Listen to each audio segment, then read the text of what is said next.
Baik, shalom, selamat hari Minggu semuanya. Selamat hari Minggu. Pada ulang tahun kemarin saya agak diingatkan Tuhan, bukan agak, tapi diingatkan Tuhan bahwa firman Allah ternyata harus diulang-ulang terus.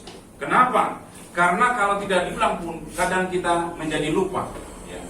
Coba saya tes ya. Value cornerstone itu apa? Yang pertama,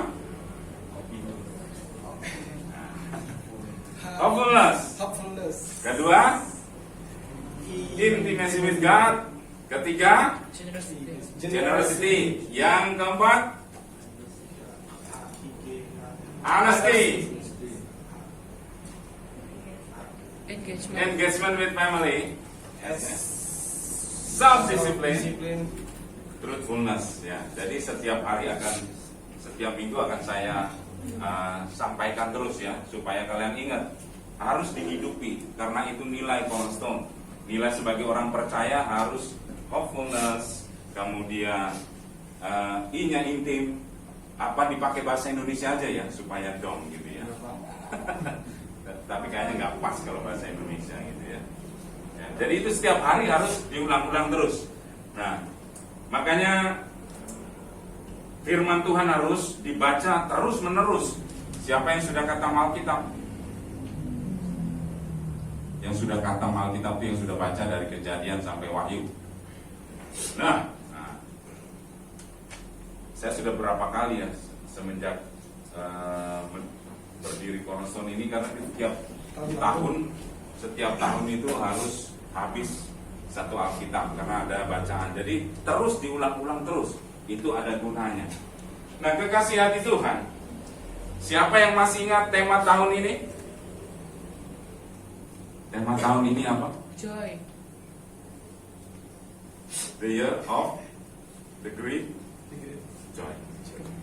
Jadi tahun sukacita besar. Tapi kenyataannya kok malah ada pandemi gitu ya. Apakah temanya salah? Tidak. Karena firman Tuhan dikatakan bahwa bersukacitalah. Sekali lagi kukatakan bersukacita. Artinya bersukacita tanpa dipengaruhi keadaan di luar sana. Yes. Karena apa? Sukacita datangnya dari diri kita. Artinya bahwa sukacita diputuskan dari dalam, bukan dari luar. Kalau kamu diputuskan dari luar, setiap hari kamu tidak akan pernah bersukacita. Tapi kalau keputusan itu datang dari dalam, maka setiap hari kamu akan bersukacita. Baik, kita akan baca firman Tuhan sebagai pembuka kita, 2 Korintus 1 ayat 12. 2 Korintus 1 ayat 12. Kalau ada pembacaan firman, mari kita baca dengan keras ya. 2 Korintus 1 ayat 12 kita baca bersama-sama. Sudah ya? Ada ya? 2 Korintus 1 ayat 12 di depan sudah ada. Mari kita baca bersama-sama. 2, 3.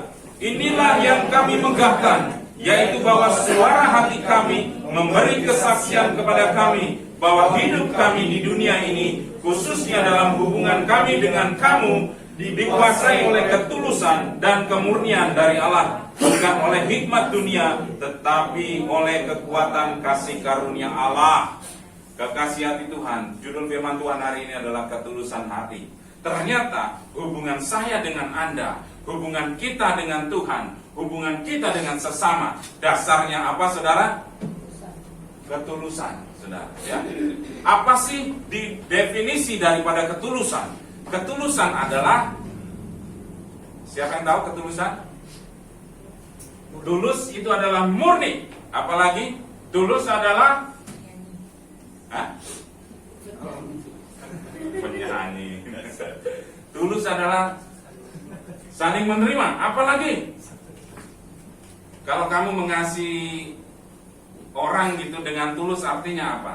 Tidak minta atau menuntut balasan, ikhlas, tanpa pamrih. Jadi segala sesuatu yang kita lakukan itu tidak menuntut imbal balik, atau tidak menuntut perlakuan yang sama yang kita lakukan. Artinya kita memberi itu dengan tulus. Artinya kita tidak meminta imbalan apapun. Ketika kita melakukan menolong orang lain, kita memperhatikan orang lain, tidak berharap bahwa orang lain itu akan berbuat baik kepada kita, kita beri aja dengan tulus, tidak mengharapkan apapun. Nah, itu sebenarnya gambaran dari kasih anugerah Allah. Jadi ketulusan adalah sebagai satu wujud nyata gambar kasih anugerah Allah. Karena apa? Saya ulangi sekali lagi supaya jelas, bahwa Yesus itu mengasihi kita bukanlah karena jual beli. Ya, Dia mengasihi saya dan saudara, itu adalah wujud daripada ketulusan. Anugerah adalah bukti nyata, gambaran, figuring out daripada ketulusan, saudara. Jadi ketulusan adalah gambar dari kasih anugerah. Dia menembus saya dan saudara, itu bukan dengan prinsip jual beli. Kita tidak bisa membayar anugerah Tuhan. Artinya, tidak ada satupun perbuatan baik kita di dunia ini, ya, yang bisa membayar kasih anugerah Tuhan yang menyelamatkan kita. Itulah wujud kasih ketulusan. Bukan seperti jual beli. Jangan saudara berharap ketika saudara melayani, datang ibadah, menjadi orang Kristen, punya prinsip jual beli kepada Tuhan. Kalau saya rajin ibadah, saya melayani, Tuhan akan berikan berkat yang berlimpah-limpah. Itu prinsip jual beli, ya. Karena apa yang kamu lakukan supaya kita diberkati. Jangan datang kepada Tuhan dengan prinsip jual beli. Jangan datang kepada Tuhan hanya mengharapkan berkatnya. Kenapa? Prinsip kita harus kita ubah, bahwa kita bukan mengharapkan berkat Tuhan, tapi karena kita sudah diberkati Tuhan. Amin. Jadilah Kristen yang dewasa, bukan Kristen kanak-kanak lagi yang hanya datang ibadah, datang ke gereja, ikut persekutuan, berdoa, membaca firman supaya hidupmu diberkati, supaya kuliahmu diberkati, supaya keluargamu diberkati. Itu tinggalkan saudara, karena itu hanya akibat. Ketika engkau menyadari bahwa engkau orang yang diberkati Tuhan. Jadi jangan dibalikan bahwa engkau datang kepada Tuhan supaya diberkati, tapi kita orang yang sudah diberkati. Berkat yang terutama dan pertama adalah Dia memilih saya dan saudara untuk selamat. Itu sangat cukup. Kenapa? Karena kita dibebaskan dari setiap jerat dosa, dari setiap tuduhan iblis yang membuat kita menjadi manusia yang bebas. Kamu kuliah, kamu bekerja, kamu berumah tangga, statusmu bukan tawanan, tapi sebagai orang bebas. Kalau orang bebas tidak lagi hidup diintimidasi iblis, saudara. Artinya bahwa hidupmu sudah menjadi orang-orang yang mau melakukan ini dan itu, mendatangkan kuasa. Tapi kalau orang yang terikat, kakinya terikat, tidak bisa pergi kemana-mana, artinya terbatas. Ada kemandulan, langkahnya terbatas, mau ini dan itu terbatas semua. Tapi kita orang bebas, orang yang dibebaskan bertanggung jawab terhadap Tuhan. Yang kita lakukan adalah kehendak Tuhan. Amin. Jadi jangan datang kepada Tuhan dengan prinsip jual beli. Mari datang dengan kepada Tuhan dengan kasih ketulusan. Itu yang Tuhan kehendaki. Rasul Paulus menggambarkan ini, saudara, sebagai satu hubungan. Kamu datang sama Tuhan karena ketulusan. Kamu melayani, kamu mengasihi orang, dasarnya adalah ketulusan. Tidak dengan pamrih apapun. Nah, mari saudara kita baca satu firman Tuhan. Waktu saya hanya sebentar, setengah jam harus selesai, maka kita harus cepat, saudara. 1 Tesalonika 2 ayat 3 sampai 11. 1 Tesalonika 2 ayat 3 sampai 11. Ada 8 ayat kita baca bergantian, yang laki-laki ayat yang ganjil, yang perempuan ayat yang genap. Nanti ditutup dengan bersama-sama. Laki-laki ganjil, perempuan genap. Supaya kita rajin baca firman Tuhan, ya. 1 Tesalonika 2 ayat 3 sampai 11. 2, 3. Sebab nasihat kami tidak lahir dari kesesatan atau dari maksud yang tidak murni, dan juga tidak disertai tipu daya. Lanjut. Sebaliknya, Allah mengangkat kami untuk mempercayakan Injil kepada kami. Karena itulah kami berbicara bukan untuk menyukakan manusia, melainkan untuk menyukakan Allah yang memuji hati kita. Karena kami tidak pernah bermulut manis, hal itu kamu ketahui, dan tidak pernah mempunyai maksud loba yang tersembunyi. Allah adalah saksi. Juga tidak pernah kami mencari pujian dari manusia, baik dari kamu maupun dari orang-orang lain. sekalipun kami dapat berbuat demikian sebagai rasul-rasul Kristus. Tetapi kami berlaku ramah di antara kamu, sama seperti seorang ibu mengasuh dan merawati anaknya.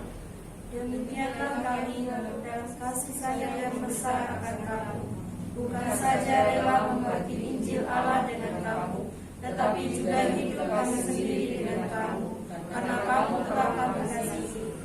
Sebab kamu masih ingat, saudara-saudara, akan usaha dan jerih lelah kami, sementara kami bekerja siang malam, supaya jangan menjadi beban bagi siapapun juga di antara kamu. Kami memberitakan Injil kepada Allah kepada kamu. Kamu adalah saksi, demikianlah juga betapa saleh, adil dan tak cacatnya kami berlaku di antara kamu yang percaya. Sama-sama. Kamu tahu betapa kami seperti bapa terhadap anak-anaknya telah menasihati kamu dan menguatkan hatimu seorang demi seorang. Itulah yang diajarkan Rasul Paulus kepada kita, saudara, ya, mengenai ketulusan waktu dia melayani, waktu dia memberitakan Injil, waktu dia memuridkan, waktu dia mengembalakan, waktu dia merawat, waktu dia mengayomi. Itu semua dasarnya adalah ketulusan. Bukan tanpa pamrih. Dia tidak minta uang, dia tidak minta dilayani, tapi dia memberikan dirinya untuk melayani. Sebagaimana Kristus datang ke dunia ini bukan untuk dilayani, tapi untuk melayani. Ingat, visi kita adalah serupa seperti Kristus. Ya, jadi kita harus berlaku sama seperti Kristus, yaitu bahwa dia datang bukan untuk dilayani, tapi untuk melayani. Baik, saudara. Ada beberapa hal yang saya catat dari 1 Tesalonika ini, saudara. Yang pertama, saudara, apa yang harus kita lakukan adalah ketulusan. Kenapa? Akibat apa yang terjadi ketika kita memiliki ketulusan? Yang pertama, saudara, 1 Tesalonika 2 ayat 4 tadi katakan, sebaliknya karena Allah telah menganggap kami layak untuk mempercayakan Injil kepada kami, karena itulah kami berbicara bukan untuk menyukakan manusia, melainkan untuk menyukakan Allah yang menguji hati kita. Jadi ketika engkau bertindak, berlaku tulus, tanpa pamrih, itu menyenangkan Allah. Sebab sifat Allah adalah tulus. Jadi dasari segala sesuatu yang kamu lakukan, dasarnya adalah ketulusan. Itu menyukakan Allah. Ya. Ketulusan sangat menyukakan Allah. Makanya tadi saya katakan, ketika kamu membangun hubunganmu sama Tuhan, dasarnya harus karena ketulusan. Kalau kamu memiliki satu prinsip, ya banyak yang dianut orang yang datang kepada Tuhan hanya untuk mencari kesembuhan, hanya untuk mencari berkat. Itu benar, saudara. Tapi motivasinya itu beda tipis, saudara, ya. Bahwa kamu datang karena kesembuhannya, karena berkatnya, karena kekayaannya, atau karena Tuhannya. Kalau kamu mencari karena Tuhannya, itu yang Tuhan kehendaki. Ya, ada saya pada zaman dulu, saudara, ya, kita ada lihat di gereja, ini bukan gereja sini, ya.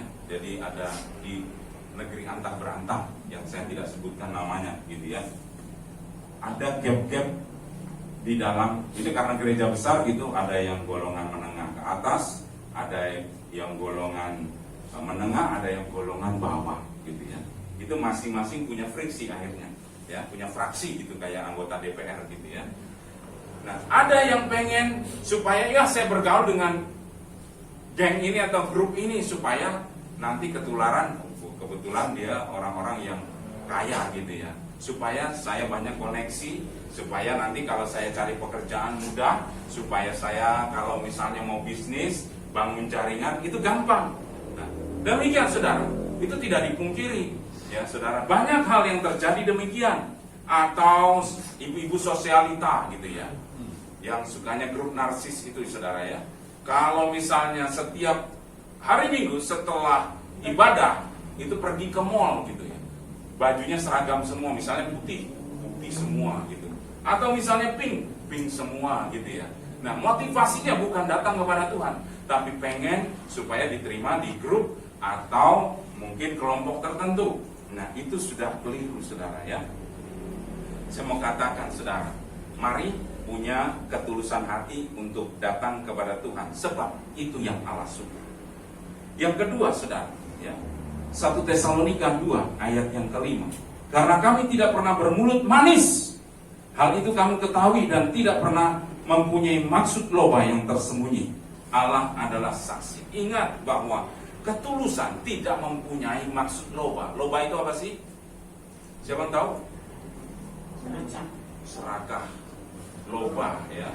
Jadi punya maksud yang serakah, mendekati, melayani, itu punya. Ini loh saudara, jangan jadi ini, saya kasih tahu, di Cornerstone tidak boleh ada pelayan atau hamba Tuhan yang kejar PK, gitu ya. Kita tahu sekarang ini ya, minggu kemarin saya sudah katakan ya, ada pendeta yang grade-nya A, grade-nya B, grade-nya C. Grade-nya A itu kalau apa saudara? PK-nya itu harus 15 juta. Hotelnya harus bintang 5. Jemputnya harus pakai Alphard gitu ya. Oke, kalau kamu ngundang pendeta-pendeta grade A itu juga harus dikawal, ada bodyguard-nya. Misalnya begitu saudara. Ada pendeta grade B, wah grade-nya lebih turun lagi. Penjemputan cukup pakai Kijang Innova tahun 2019 atau 2020. Hotelnya cukup bintang 4. Makannya mungkin per orang hanya 300 sampai 500 ribu gitu ya. Nah ada pendeta grade C gitu ya. Itu ya hotelnya cukup Red Doors atau apa gitu ya. Oyo gitu kan, atau Losman gitu kan. Ya, jemputnya ya apaan salah gitu ya. Ya PK-nya ya 500 ribu 3 kali ibadah gitu misalnya gitu. Ada lagi pendeta grade D gitu ya, itu yang baru ajaran gitu ya, baru lulus dari STT Kadesi. Kan makat dewe, saudara, nggak dijemput gitu, tinggalnya di rumah salah satu pengerjanya gitu ya, makannya ya sama inilah, sama apa pengerjanya di rumahnya masing-masing gitu. Nah, jangan sedemikian ya. Melayani itu jangan punya grade-grade ya. Melayani itu tulus, jangan kejar PK-nya. Kalau PK-nya gede, semangat. Kalau yang kita layani orang kaya, rombongan datang semobil mau doakan dia sakit. Tapi kalau orang yang miskin, ya hidupnya menderita, utusan saudara ya. Tadi yang grade A utus grade B, grade B utus grade C, grade C utus grade D, grade D utus jemaatnya gitu. Sudah sana kamu berangkat, doakan itu, kasihan gitu kan. Jangan demikian saudara, jangan kejar pelayanan hanya karena materi ya. Ketulusan, semua omong keras harus sama, yang dengan yang kaya dengan yang biasa harus sama ya, apalagi hamba Tuhan gitu ya. Karena perpuluhannya barangkali gitu ya. Di sini tidak ada ya. Itu di negeri antah berantah gitu ya. Kalau perpuluhannya gede, kita jadi mingkem saudara. Ya, hamba Tuhan ini jadi mingkem, nggak mau negur, nggak mau ngoreksi kalau salah. Ya, yang penting kan supaya dia banyak sumbang gereja gitu. Tidak ada saudara. Ya, tidak boleh kayak begitu. Apa? Terus sama yang mungkin orang-orang sederhana gitu, galaknya minta ampun gitu ya. Itu ada saudara, tapi negeri antah berantah, tidak ada di Cornerstone. Katakan amin. Amin. Nah jadi ketulusan itu tidak ada keserakan, tidak ada motivasi yang keliru saudara. Pengen menjadi kaya dan lain sebagainya. Yang ketiga saudara, 1 Tesalonika 2 ayat 6 sampai 7. Juga tidak pernah kami mencari pujian dari manusia, baik dari kamu maupun dari orang-orang lain, sehingga kami dapat berbuat demikian sebagai rasul-rasul Kristus. Tetapi kami berlaku ramah di antara kamu, sama seperti ibu mengasuh dan merawati anak-anaknya. Kalau kamu tulus, kamu akan keluar sebuah aura, sebuah tindakan seperti seorang ibu.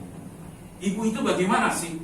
Ya, ada ibu-ibu di sini, ada Bu Asia, Bu Dewi, ada Bu Ana, ada Bu Ingrid. Gitu kan. Mereka tahu kalau anaknya sakit gimana sih?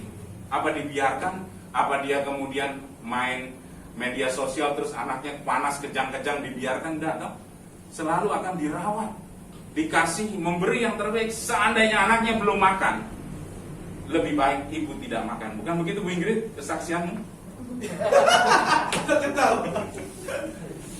Tanya kepada ibu-ibu kita gitu ya. Mungkin waktu kita menderita lebih baik anak yang lebih senang daripada kita. Itu ibu merawat, selalu ingin merawat dan merawat. Nah, ketulusan itu. Makanya ada lagu dong. Kasih ibu kepada beta. Apa? Kepada Aaron enggak? Tapi itu lagunya kan ada terusannya. Bagai sang surya. Jadi saya senang banget lagu itu. Jadi tak harap kembali ya. Jadi ibu itu tak mengharapkan apa-apa. Yang penting anak-anak senang. Ya, itu ketulusan ya. Ketulusan itu sifatnya seperti seorang ibu, merawat dan mengasihi anak-anaknya. Yang keempat, apa arti daripada ketulusan? Ya, 1 Tesalonika 2 ayat 11. Kamu tahu betapa kami seperti bapa terhadap anak-anaknya, telah menasihati kamu dan menguatkan hatimu seorang demi seorang. Nah, jadi ketika saudara, tadi ketulusan itu melahirkan sifat-sifat seperti seorang ibu, ternyata ketulusan juga melahirkan sifat-sifat seperti bapa. Bapa itu bagaimana? Bapa tadi adalah mengajar nilai-nilai. Dia akan tergerak untuk melihat ketika orang ada di dalam dosa, dia akan menegur, mengarahkan kepada nilai-nilai kebenaran. Bukan di atas motivasi apapun. Hanya ingin melihat kasih Tuhan ada bagi anak ini. Hanya ingin melihat orang ini maju. Hanya ingin menolong orang ini supaya hidup di dalam Tuhan, di dalam berkat-berkat Tuhan. Makanya dia mengarahkan.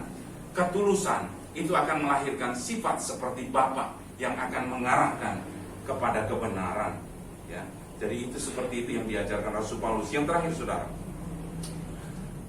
ketulusan membawa kita tidak jadi beban buat orang lain. 1 Tesalonika 2 ayat 9. Sebab kamu masih ingat, saudara-saudara, akan usaha dan jerih lelah kami, sementara kami bekerja siang malam, supaya jangan menjadi beban bagi siapapun juga di antara kamu.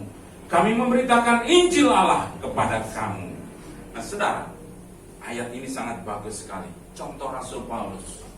Dia melayani, memberitakan Injil, memuridkan, menggembalakan ya. Jemaat yang terbesar waktu itu adalah Efesus, saudara. Besar sekali. Sampai saudara coba, ini anak-anak musik ini sudah pakai sound apalah gitu ya. Zaman dulu belum ada ini, saudara. Jemaatnya 10.000 ya. Mungkin ada yang ngobrol di pojok sana, nggak bisa dengar kalau khotbah, saudara.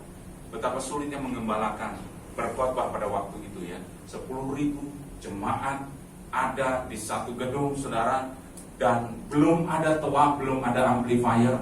Kita harus bicara khotbah, saudara. Nah, tapi apa yang terjadi, saudara? Ya, di balik kesusahan Rasul Paulus dalam dia melayani, dia tidak menggantungkan diri kepada PK, kepada harus dibayar atau lain sebagainya. Tapi dia bekerja. Jadi apa, saudara? Siapa yang tahu? Rasul Paulus apa yang dia lakukan dalam pelayanan? Pembuat tenda, saudara. Dia nyewakan tenda, saudara. Ya. Karena pada waktu itu, ya banyak sekali mungkin ada hajatan apa-apa gitu yang butuh tenda atau rumah yang mungkin bentuknya dari tenda karena di gurun-gurun dan lain sebagainya, gitu ya. Jadi peluang usaha waktu itu adalah buka usaha sewa tenda dan jual tenda, gitu ya. Nah, Rasul Paulus lakukan itu dengan dia tidak mengeluh. Karena aku sudah melayani, masa sih jemaat tidak kasih aku? Makan aku sudah susah-susah doakan orang, masa sih mereka tidak mau memberikan berkatnya buat saya, gitu ya. Rasul Paulus tidak berkata demikian. Nah, itulah pelayan sejati. Dia tahu fungsinya sebagai hamba, punya ketulusan yang dia kerjakan dan lakukan dengan ikhlas tanpa menuntut ini harus diberi atau karena saya sudah melayani ya wajiblah mereka pelihara saya, begitu, saudara ya. Nah, tidak sama sekali. Rasul Paulus tidak demikian, saudara.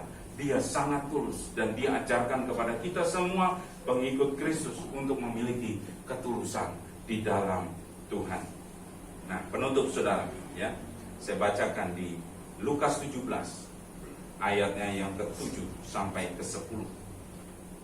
Lukas 17 ayatnya yang ke-7 sampai 10. Didengarkan baik-baik. Ini firman yang sangat berkuasa, ya.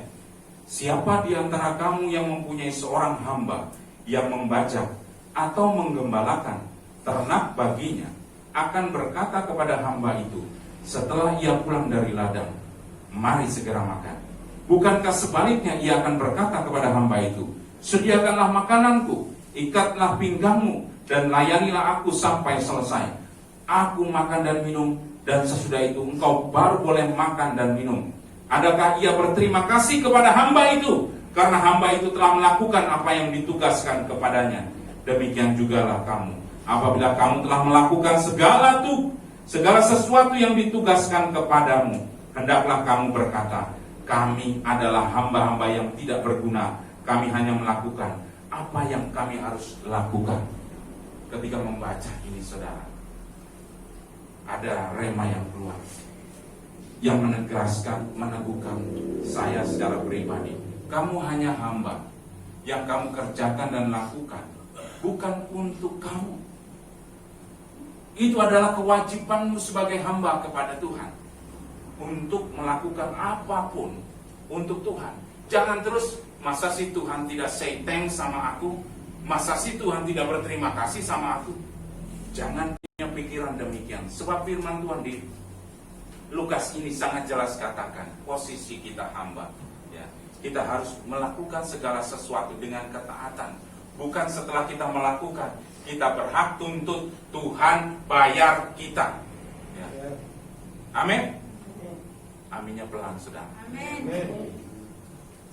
Saya harus kasih firman yang lebih dewasa buat kalian semua, ya. Karena kita akan bertumbuh dewasa. Temanya adalah kedewasaan rohani, supaya kita tidak hanya berputar kepada berkat, ya. Kita orang yang diberkati Tuhan. Jadi jangan kejar-kejar berkat lagi, ya. Lucu loh, saudara, kalau sebagai orang yang diberkati kita kejar-kejar berkat. Berkat ada pada kita kok. Kenapa harus kamu kejar-kejar lagi? Ya. Itu namanya kita buta, saudara. Kenapa? Karena kita tidak melihat bahwa kita diberkati. Setiap hari ucap syukur. Setiap hari ucap syukur bahwa Tuhan sudah menyertai kita sampai detik ini. Jangan bandingkan dirimu dengan orang-orang lain. Kenapa kita tidak bersyukur? Karena kita membandingkan diri kita dengan orang lain. Orang lain punya itu, kita nggak punya. Akhirnya kita marah sama Tuhan, ya. Tuhan nggak adil. Kenapa kita bersungut-sungut? Karena kita membandingkan keadaan kita dengan orang lain. Padahal sesungguhnya kita orang yang sudah diberkati Tuhan, ya. Oke, saudara, saya ambil konklusi begini, saudara, ya. Ketulusan akan membuat orang melihat Kristus di dalam kita. Apa yang kamu kerjakan, lakukan, itu akan memancarkan Kristus di dalam hidup. Kalau engkau tulus, saudara, saya katakan, orang akan melihat Kristus di dalam. Kamu menolong orang, bersikap ramah kepada orang lain tanpa mengharapkan orang lain bersikap ramah kepadamu, tapi engkau tetap bersikap ramah, baik, dan suka menolong orang lain. Itu orang melihat Kristus di dalam diri kita. Yang kedua, ketulusan akan menyebabkan semua pintu berkat terbuka. Kita bukan kejar berkat, tapi itu hanya akibat ketika kita tulus menolong orang, kita tulus kepada Tuhan. Itu membuat pintu berkat terbuka. Ingat, setiap orang yang menabur pasti menuai. Kamu lupakan saja. Jangan pernah catat perbuatan baikmu, ya. Kalau ada orang punya agenda, isinya perbuatan baik yang pernah kita lakukan, bertobatlah, saudara, ya. Karena itu bukan kehendak Tuhan. Kita mencatat perbuatan baik buat apa, saudara? Tanggal 10 saya sudah tolongin orang yang kemarin tidak bisa makan. Saya kasih uang 100.000 supaya bisa makan. Tanggal 12 November saya membantu ibu saya atau orang tua saya masak seharian misalnya, gitu. Catat. Kemudian tanggal 15 karena pembantu pulang, maka saya cuci semua baju satu rumah, gitu. Dicatat semuanya, gitu, ya. Nah saudara, bukan itu saudara. Kenapa? Karena yang kita lakukan berdasarkan ketulusan. Lupakan semua perbuatan baik yang telah kau lakukan, tapi percaya itu investasi yang luar biasa, ya. Nah saudara, ketika saudara melakukan perbuatan baik itu kenapa? Sebab kita didesain untuk berbuat baik, bukan untuk berbuat jahat. Kalau kamu berbuat baik, karena itu memang panggilanmu, kamu harus berbuat baik, bukan karena disuruh, bukan karena pamrih, bukan karena apa-apa. Karena setiap hari kita ini didesain untuk berbuat baik, gitu ya. Misalnya Samuel ini spesialis apa ini? Drum gitu ya. Memang dia main drum terus setiap waktu itu karena memang dia spesialis ini, didesain untuk ngedrum. Nah sama seperti saya dan saudara, didesain untuk berbuat baik itu sudah otomatis. Jadi jangan heran untuk berbuat baik. Berbuat baik kalau ada maunya itu salah, karena kita didesain untuk berbuat baik, saudara ya. Kalau saudara mau menabur, mau menolong orang saudara, jangan ingat-ingat apa yang kamu lakukan. Tapi kalau saudara mau menolong orang, pilihlah orang yang tidak mungkin bisa membalas perbuatan baikmu, ya. Kenapa? Karena segala sesuatu yang orang tidak bisa balas, hanya surga yang bisa membalas, gitu ya. Jadi kalau kamu menolong, jangan pilih orang yang wah nanti ini jeleknya orang Jawa gitu ya. Kalau kita sudah misalnya pas itu nikahan gitu, ini saya ingat ya zaman-zaman dulu itu kalau kita nikah gitu kan, terus orang tua kemudian bilang pakai catatan itu buku, Bu RT sana nyumbang berapa sih, dicatat, misalnya 100.000. Bu Mukhtar di sebelah sana nyumbang berapa sih, dicatat semuanya dari rincian, supaya apa? Nanti kalau dia mantu, kita tahu nyumbangnya berapa, saudara. Kalau dia nyumbangnya 50.000, ya besok kalau dia mantu kita sumbang 50.000 gitu kan, dicatat. Orang Jawa tahu ini ya Bu Ingrid? Ya. Jadi itu mengharapkan imbalan, dia berbuat baik supaya nanti dicatat dan akhirnya kita ingat, saudara. Nah jangan demikian, saudara ya. Kalau mau tolong, tolonglah orang yang tidak bisa membalas, ya, yang tidak mungkin bisa untuk mengembalikan kepada kita, gitu ya. Nah itu namanya ketulusan. Ya. Kasih yang tulus hanya terlihat pada saat kamu teraniaya. Kalau orang jahat sama kamu, kamu tetap berbuat baik sama dia, tulus menolong dia. Itu artinya kamu memiliki kemurnian hati dan ketulusan. Gampang kalau orang baik sama kita, kita baik sama dia, itu gampang. Ya. Orang suka kasih-kasih kita, kirim-kirim makanan, kemudian tidak pernah berbuat jahat sama kita, kita baik sama dia biasa. Tapi kalau ada orang jahat sama kita, nelikung dari belakang, saudara ya, kemudian jahatin kita, tapi kita berbuat baik, ramah sama dia, itulah yang Tuhan mau. Teruji kamu memiliki ketulusan, bukan karena dia baik, tapi karena memang saya memiliki hati yang penuh kasih. Amin. Jangan menolong supaya ditolong. Aku nolong dia supaya nanti kalau ada apa-apa dia tolong saya. Jangan, saudara. Meskipun dia tidak menolong kita, meskipun dia mungkin tidak membalas kita, biarkan, tetaplah kita tolong, ya. Sebab kita didesain sebagai orang-orang yang berbuat baik, yang memiliki hati yang murni, yang tulus untuk menolong dan berbuat baik. Tuhan Yesus memberkati. Mari kita bangkit.